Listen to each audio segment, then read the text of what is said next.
There was someone sitting in the back row of the night bus. Something about them made me uneasy, especially since I never saw them get on. And the worst was yet to come.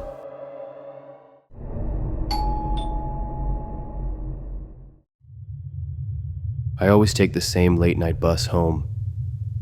It's a simple route, nothing but a long stretch of empty road cutting through the forest, a brief stop in a small town, then back through the woods before reaching my stop.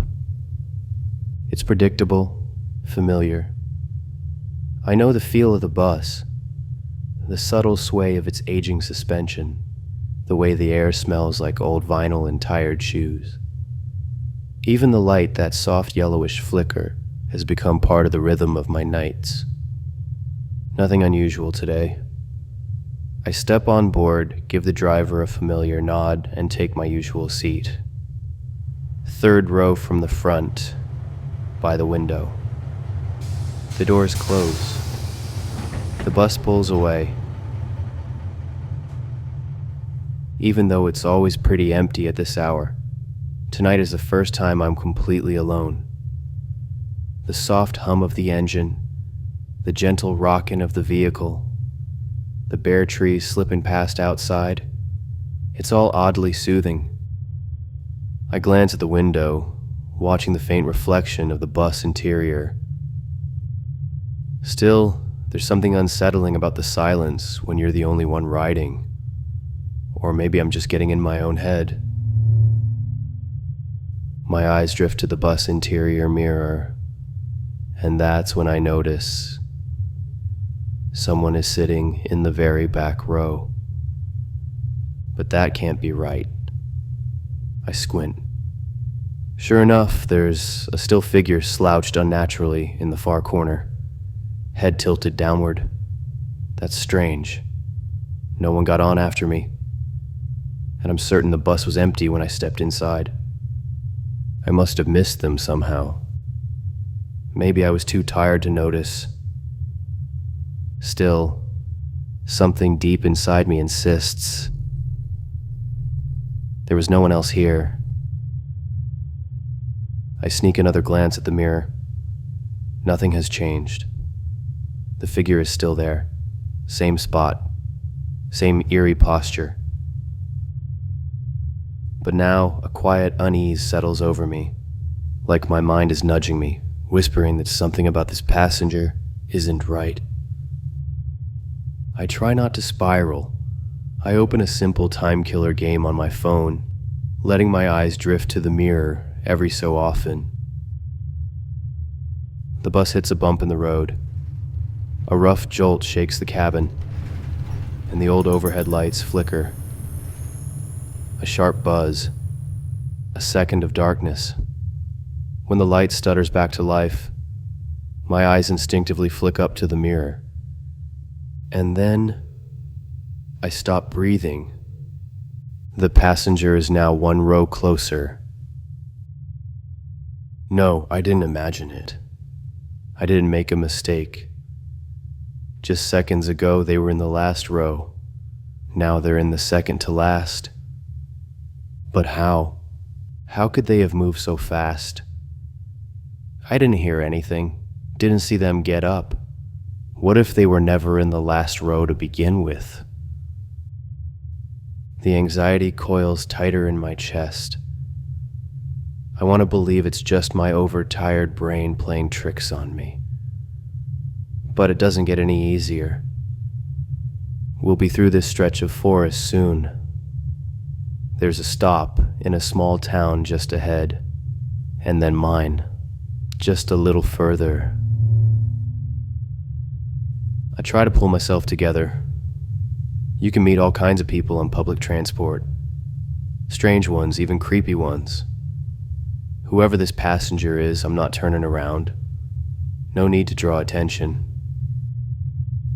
Up ahead, I see the dim glow of approaching streetlights. We're nearing the town. Suddenly, the bus veers into the oncoming lane. A car on the road blasts its horn, sharp and urgent, just as our driver yanks the wheel, barely avoiding a head-on collision. What the hell was that? Did he fall asleep? It sure looked like it. That's never happened before. I exhale shakily. My hands are trembling from the jolt. Without thinking, I glance up at the mirror again. The figure is one row closer. Panic begins to take over me. My chest is tight, and I don't know what's worse, the fact that I can't explain what's wrong with this passenger, or how close we came to crashing a moment ago. I clutch the edge of my seat, fingers digging into the vinyl, and fix my gaze on my knees. Right now, I want only one thing: to get off this bus at the next stop. I don't care how I'll get home after. I'll figure it out later. I just need to get away. The town lights are growing nearer. The road ahead is straight.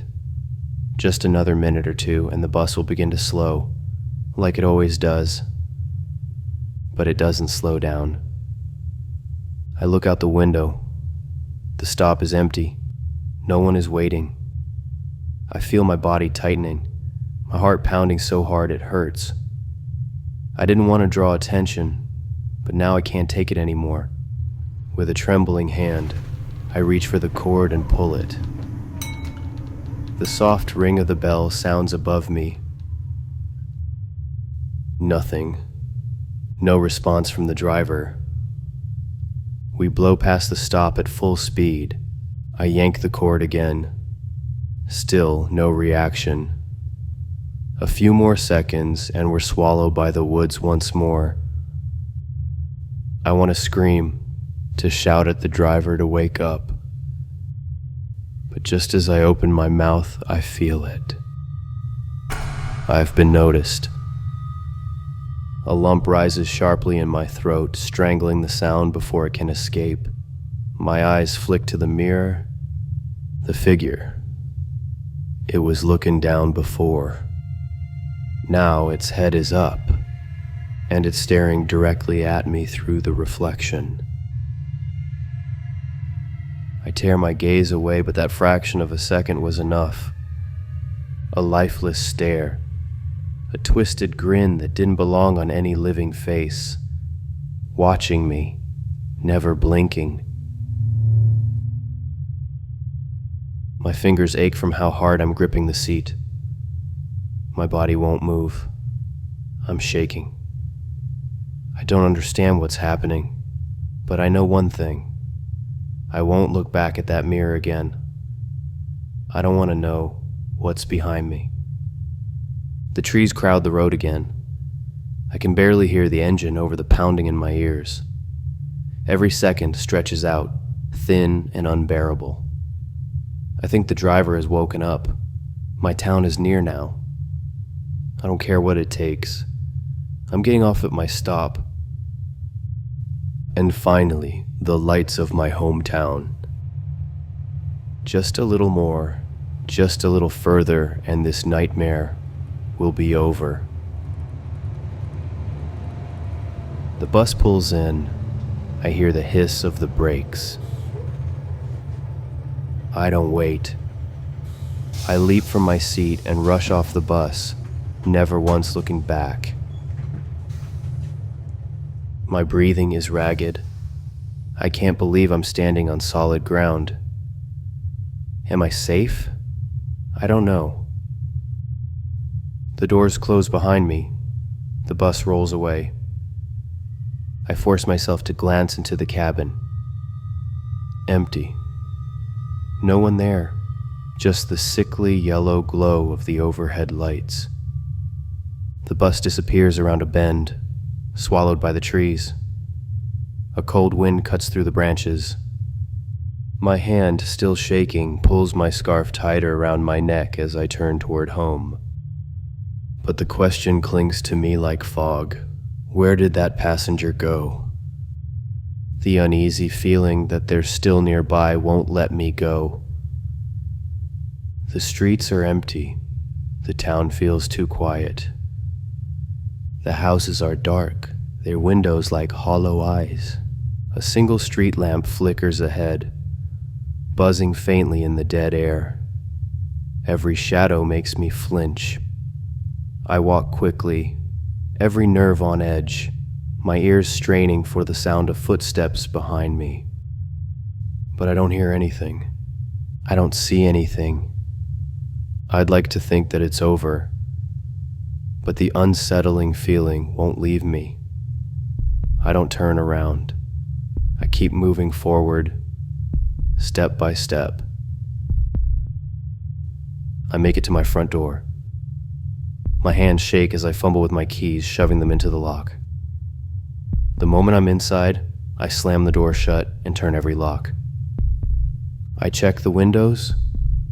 I check them twice. Nothing. I exhale sharply, trying to slow my breathing, trying to convince myself that it's over, that it was all in my head. Just a nightmare. Just exhaustion. Just something I don't need to think about anymore. I force myself to move, shedding my jacket, kicking off my shoes. Simple, familiar actions. I need them now more than ever. Wash my face, brush my teeth, get into bed. Forget.